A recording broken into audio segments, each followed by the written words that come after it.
warahmatullahi wabarakatuh. Selamat berjumpa anak-anak ibu, walau baru bisa lewat udara.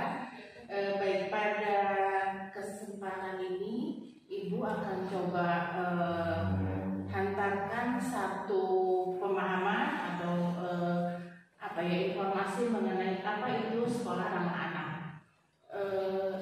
Anak-anakku, sekolah ramah anak adalah sekolah yang sangat bersahabat, sekolah yang sangat friendly dengan kalian semua, seperti suasana sekolah di SMA Negeri 1 Ngampar. Biar lebih jelas apa itu sekolah ramah anak atau seperti apa, yuk kita simak dulu video ini.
bilang tadi gambaran apa dan bagaimana sekolah ramah anak. Anak-anakku, ada hal penting yang harus kalian cermati, yang harus kalian ingat bahwa sekolah kita bisa menjadi sekolah atau tempat kita belajar menjadi sekolah yang ramah anak tidak bisa ditentukan hanya oleh sekolahnya. Yang terlebih adalah bagaimana kita bisa menjadi siswa, menjadi anak didik yang memiliki karakter yang baik. Kemarin kalian sudah pahami betul bagaimana pendidikan karakter itu harus dikembangkan. Kalian sudah dapatkan materinya dan sekarang yang harus kalian pahami adalah kalau tadi di sekolah ramah anak tidak ada lagi yang namanya diskriminasi, tidak ada lagi yang namanya kekerasan, kemudian tidak ada lagi yang namanya nafsa atau narkotik dan zat adiktif lainnya berkembang di sekolah. Nah, semua yang diharapkan untuk menjadi sekolah ramah anak sudah ada di SMA Negeri 1 Ngamprah. Tetapi persoalannya adalah, bisakah kita semua, Bapak, Ibu guru kalian, para siswa menjaga, merawatnya hingga semua bisa tetap terpelihara?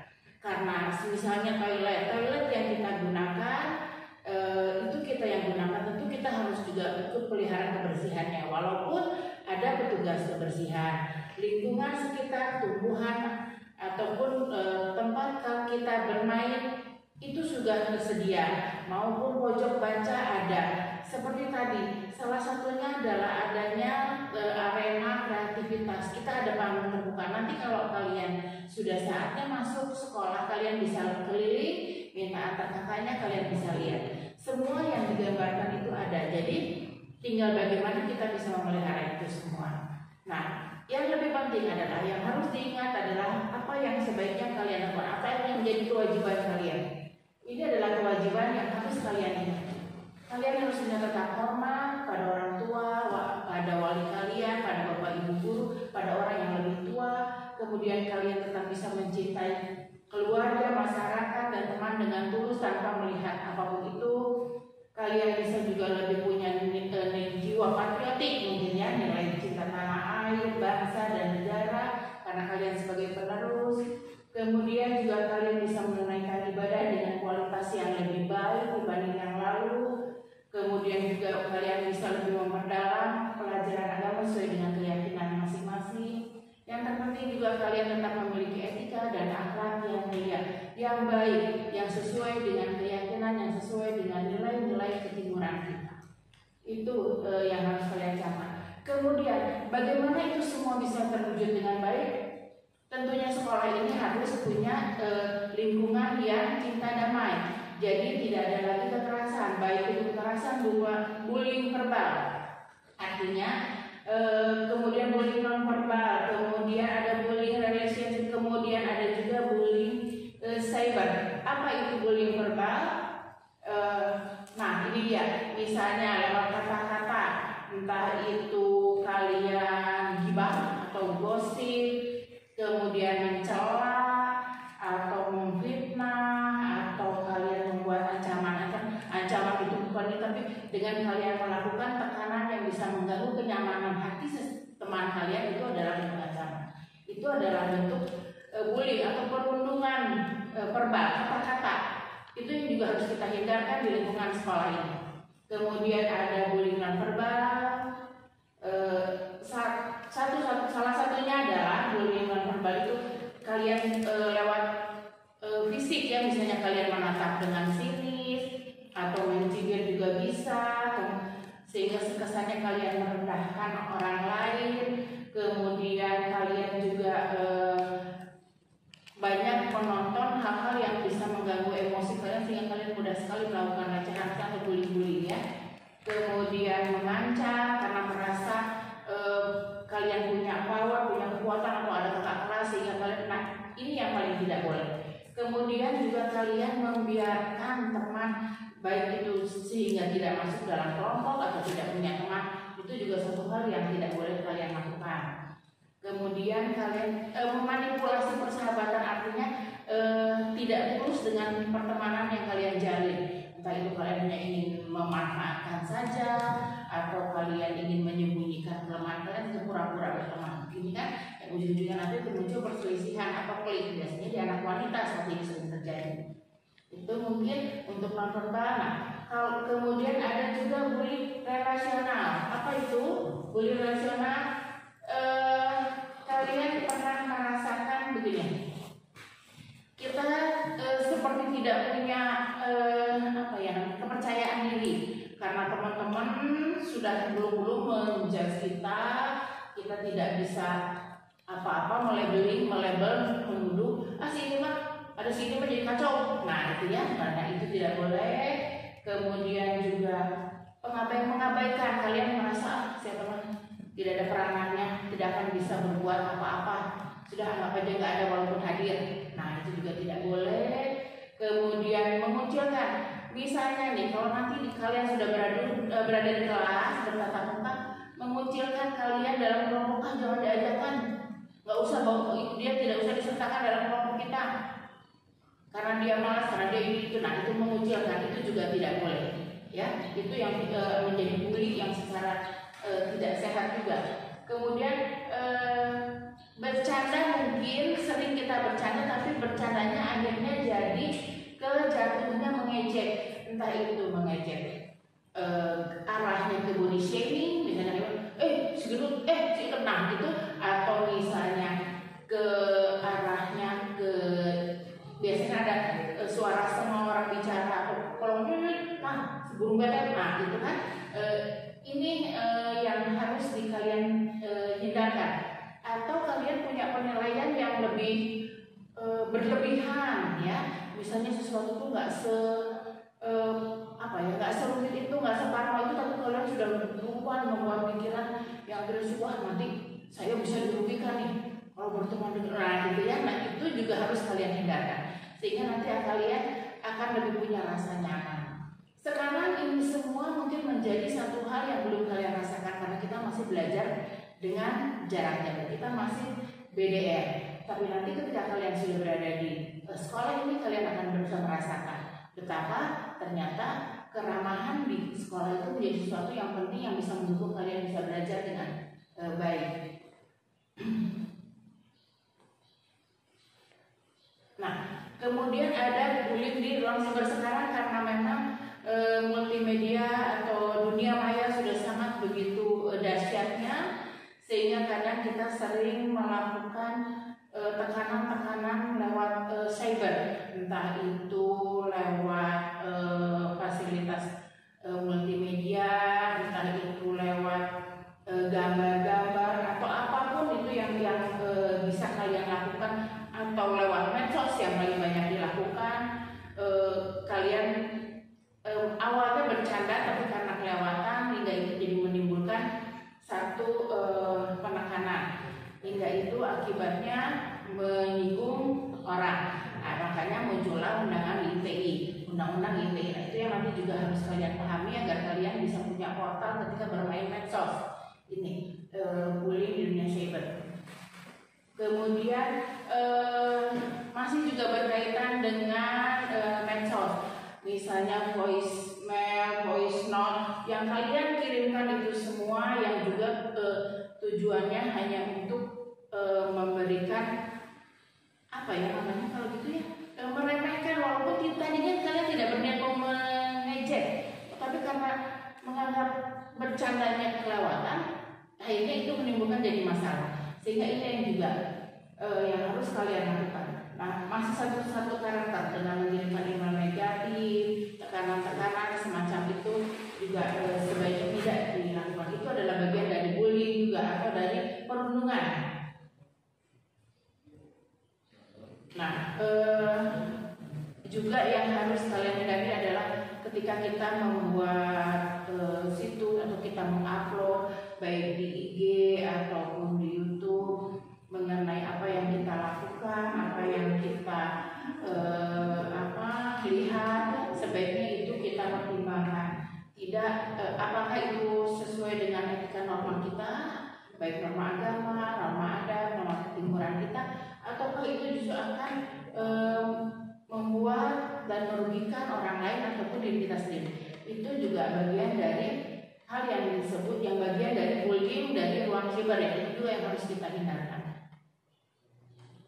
Atau kalian membajak akun, itu juga sama, bagian dari bullying di dunia siber.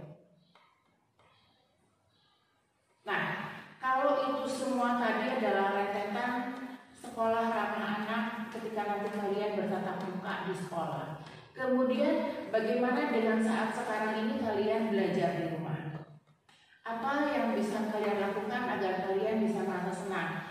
Awal mungkin kalian sudah terbayang menggunakan seragam putih abu-abu, kalian sudah duduk di bangku SMA menikmati suasana baru, berteman dengan kawan yang baru, kalian berada di sekolah yang keren ini, SMA Negeri 1 Ngamrah, sekolah cita-cita dambaan kalian, tapi tertunda harus nanti kalian masuk.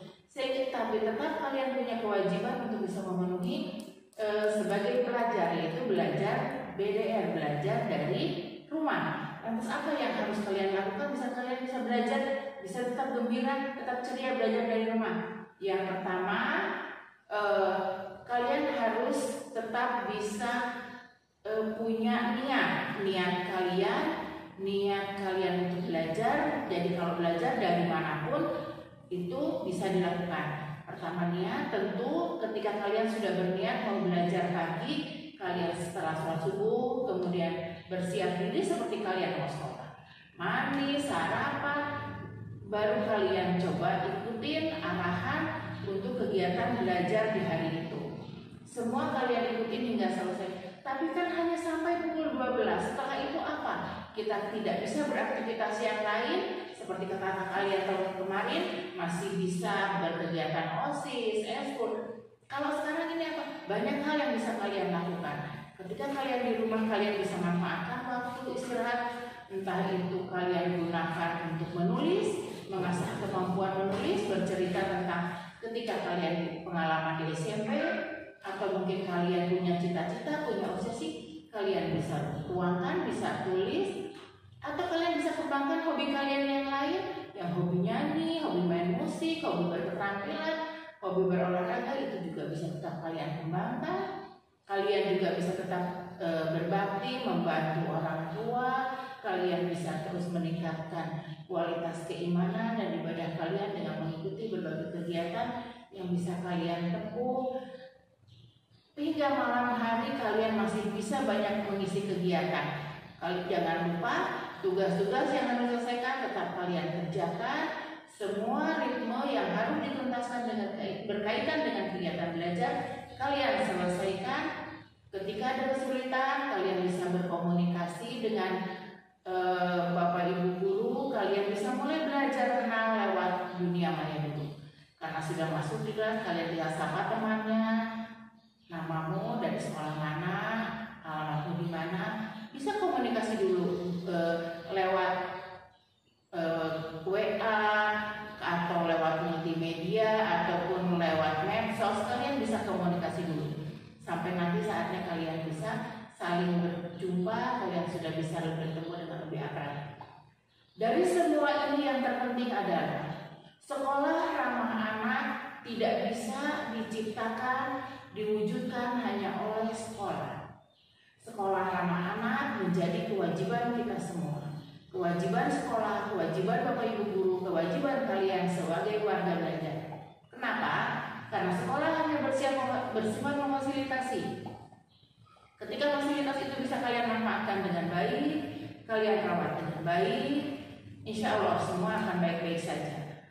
Semua menyadari betapa yang terpenting kedamaian, cinta kasih, kemudian ketulusan, saling menyayangi, saling membantu menjadi bagian dari kehidupan kita sehari-hari. Maka itu adalah bagian dari yang terpenting yang akan mewarnai sekolah ramah anak. Itu sementara yang ingin Ibu bisa sampaikan dari materi ini. Kalau kalian ada hal-hal yang ingin ditanyakan atau ingin didiskusikan, boleh kita berkomunikasi via WA ataupun email atau apapun itu.